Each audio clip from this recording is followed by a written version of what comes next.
સમય હતો 1962નો. હિમાલયની સરહદો સળગી રહી હતી.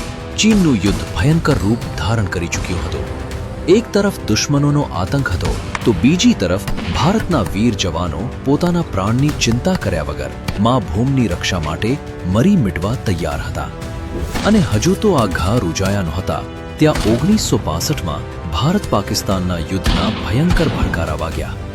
જ્યારે દેશ મુસીબતમાં હતો ત્યારે બગદાનાના ઓલિયા સંતે જે કર્યું એ ઇતિહાસ બની ગયો.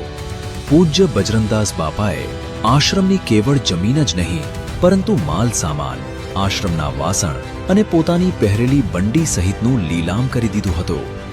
જે કંઈ પણ રકમ આવી તે તમામ રકમ કલેક્ટરશ્રી દ્વારા રાષ્ટ્રના સંરક્ષણ ફંડમાં અર્પણ કરી દીધી હતી.